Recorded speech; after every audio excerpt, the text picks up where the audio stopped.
La voz de los protagonistas. Contacto telefónico. Salvador Hernández Vélez es expresidente de Fundación Colosio en Coahuila, y esto es bueno a propósito del 22º aniversario luctuoso de Luis Donaldo Colosio Murrieta. Salvador, gracias por acompañarnos esta mañana. Muy buenos días, Juan. Muchas gracias a ustedes. Saludos a Marcela, con mucho cariño. Gracias. Saludos a Diana, a la orden. Y bueno, pues a 22 años de la muerte de Luis Donaldo Colosio, ¿cuál consideras tú que es el legado de este priista, sobre todo en función de la evolución del PRI y también tomando en consideración que, como decía el último de los grandes ideólogos del PRI, don Jesús Reyes Heroles, en política la forma es fondo? Y bueno, como en este 22º aniversario de Colosio, pues transcurrirá sin actos conmemorativos por parte del Comité Ejecutivo Nacional del PRI, que en estas ocasiones monta una guardia de honor de quien fue su presidente nacional y su candidato presidencial en 1994. En la sede nacional, líderes, amigos y representantes de la estructura partidista acudirán a rendir homenaje a Colosio, pero bueno, pues como dice la nota que publica El Siglo de Torreón el día de hoy, por parte del CEN-priista no habrá actos conmemorativos. La forma es fondo, Salvador. ¿Cómo lo interpretas tú eso? Bueno, mira, yo creo que en relación con el legado de Donaldo Colosio, justamente me parece que no nada más debe ser un acto conmemorativo el que con el cual hay que conmemorar a Colosio, sino que Colosio dejó un legado que me parece que es fundamental y que día a día es el que deberíamos estar impulsando.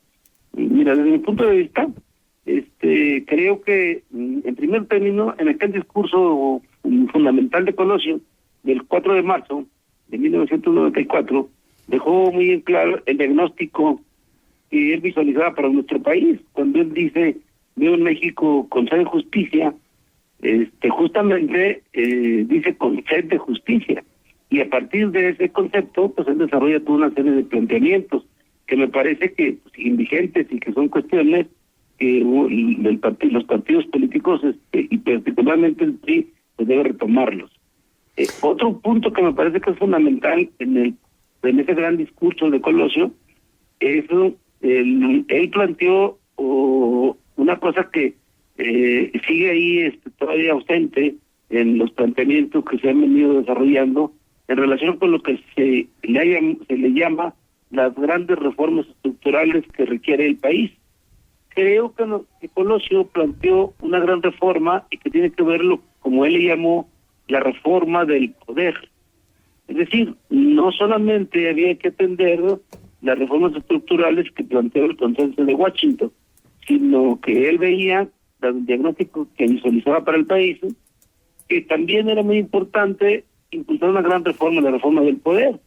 Él veía, estamos hablando de 1994, en 1994 todavía no había IFE, no había un órgano electoral independiente, y entonces pues las elecciones todavía no tenían la credibilidad que ahora se tiene. O sea, ahora sí el voto cuenta.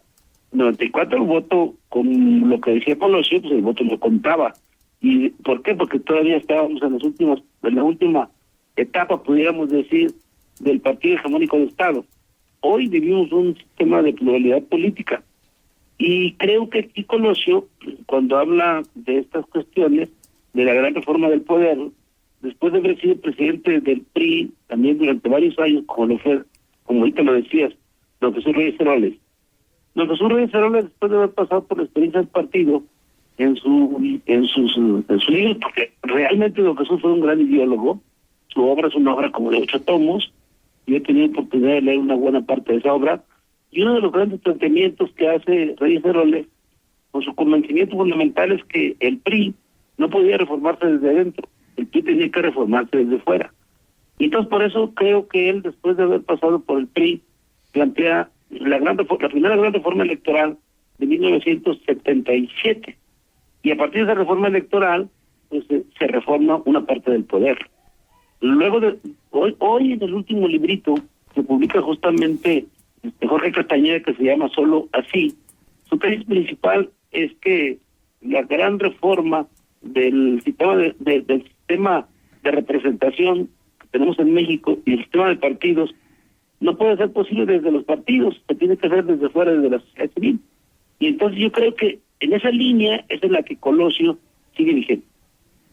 Ahora, tú comentabas y hacías referencia al memorable e inolvidable discurso de Colosio de aquel 4 de marzo de 1994, pero yo te pregunto, y tú decías, hacías referencia a que México tiene sed de justicia. ¿Consideras tú que a 22 años México ha saciado un poco esa sed de justicia, sobre todo luego de que vemos que ayer la mayoría priista en el Congreso de Veracruz, por ejemplo, absolvió al gobernador Duarte para que se le plantee para que sea sujeto a un juicio político? Digo, eso en el caso de Veracruz, pero en el caso de todo el país en general. Mira, yo creo que ahí no te voy a dar mi opinión particular, pero coincido con la opinión del Latinbarómetro. O sea, el Latinbarómetro es una de las empresas demoscópicas más importantes que analiza cómo está la situación del país, ¿no? Y el Latinbarómetro dice que los tres grandes problemas de México son, en primer término, la corrupción, en segundo término, los derechos humanos, y en tercer término, la impunidad. Sí. Y entonces esos tres elementos que plantea el Latinbarómetro, pues de hecho caen en lo que Colosio decía, que el país tiene una gran sed de justicia. Y en ese sentido creo que lo sigue teniendo. Pero a 22 años, pues esa sed continúa. Claro, esa sed continúa porque incluso va en aumento. Es decir, si tú lo analizas, eso ha ido creciendo. Y la necesidad de reformar el poder.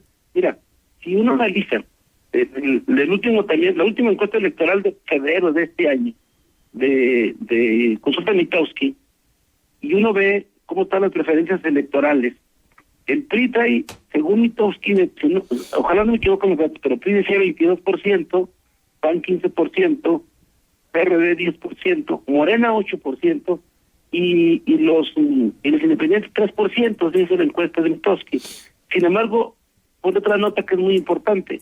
Dice que los jóvenes no dieron su opinión. Entonces, la mayoría de los jóvenes, que son pues más o menos un 20% de los electores, o más a lo mejor, porque no viene de qué edad a qué edad lo estaba ahí considerando como jóvenes, esos no dieron su opinión, y si no la dieron quiere decir que ellos no van a votar pues por los grandes partidos tradicionales en México. Entonces, fíjate, si te fijas ahí, hay un problema serio en el sistema de representación de nuestro país. Antes, las preferencias electorales se repartían solo entre 3 partidos políticos. Hoy se reparten entre 4 más los independientes. Entonces, ahí te llevo otra vez al problema. Es decir, debemos seguir manteniendo la forma de representación que actualmente tenemos. Colosio lo planteó desde hace 22 años, que eso ya no debería de continuar. Y yo creo que en ese sentido, el planteamiento de Colosio y las cifras de las preferencias electorales te dicen que no puede ser eso. Hay gentes que ahora, en la actualidad, están planteando, politólogos, dicen que incluso tenemos que analizar ahora sí la segunda vuelta, porque con base en estas cifras, entonces no va a llegar al poder alguien con más del 25% de los votos del padrón electoral. Y entonces, si nos van a representar, dicen, eso implica un grave problema para el país. Y en ese sentido, Colosio también sigue vigente. Y a 22 años de la muerte de Colosio, ¿cómo calificas tú la evolución del PRI y todo esto, esta frase que han venido acuñando precisamente desde el año 2000, que ha sido el nuevo PRI? ¿En qué se ha renovado el PRI en estos 22 años, Salvador? Mira, yo creo que fundamentalmente el PRI tuvo una renovación, porque cuando si hablamos de la etapa o del momento en que Colosio fue candidato a la presidencia de la República, a Colosio le tocó justamente que cuando él era candidato, ya le decían presidente, ¿no? Porque pues era un hecho que iba a ganar la presidencia de la República si no hubiera sucedido lo que sucedió en Tijuana. Bueno, ahora el PRI, yo creo que en eso tiene una gran transformación, y es en el sentido de que si el PRI postula algún candidato, ninguno de esos candidatos tú ya puedes, desde que lo postulan, estar seguro o segurísimo pues de que él va a ser el presidente de la República, o que él va a ser el diputado federal o el gobernador del estado.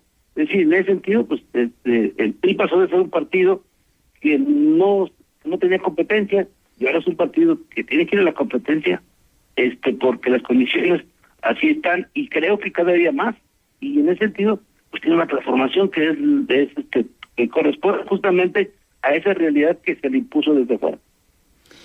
¿Qué opinión te merecen lo que dicen los analistas de la vida nacional, en el sentido de que el PRI actual en el gobierno ha llegado peor que el PRI de antes del año 2000 en cuanto a corrupción, en cuanto a falta de justicia, en cuanto a problemas de educación, en cuanto a problemas de salud, en fin, que lejos de mejorar el país con el PRI en el poder, empeoró, y ponen como referencia las cifras económicas, las cifras sociales, las cifras políticas y sobre todo, bueno, el incremento de la pobreza, del número de pobres, la baja de la calidad de vida de la mayoría de los mexicanos, la situación que está viviendo Petróleos Mexicanos, que está viviendo la Comisión Federal de Electricidad, etcétera. ¿Qué opinión te merece, Salvador?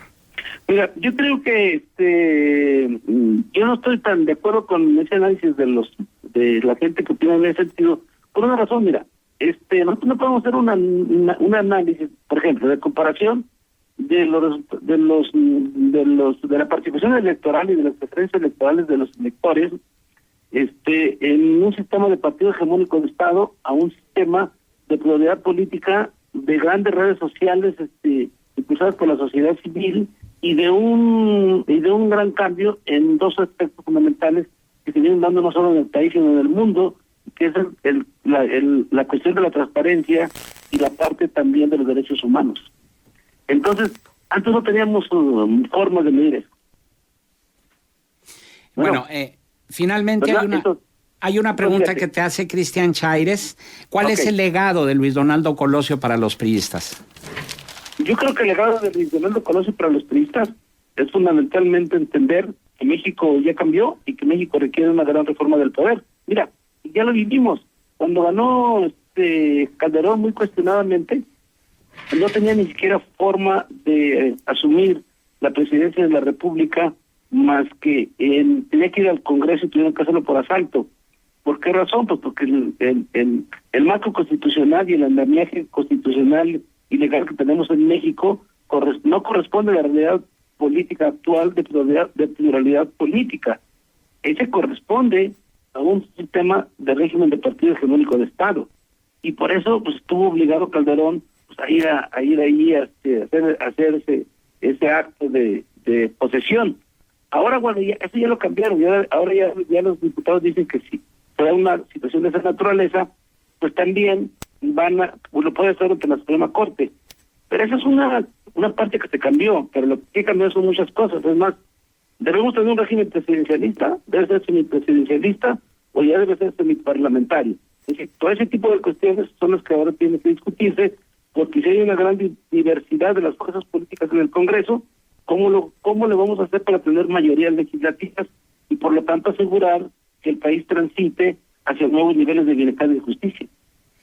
Bien, vamos a entender tus respuestas como de manera institucional, como miembro del Partido Revolucionario Institucional y no de manera personal. Salvador Hernández Vélez, expresidente de la Fundación Colosio y también expresidente del Comité Directivo Estatal de PRI en Coahuila. Agradecemos tu participación en esta emisión de Contextos en el 22º aniversario de Luis Donaldo Colosio.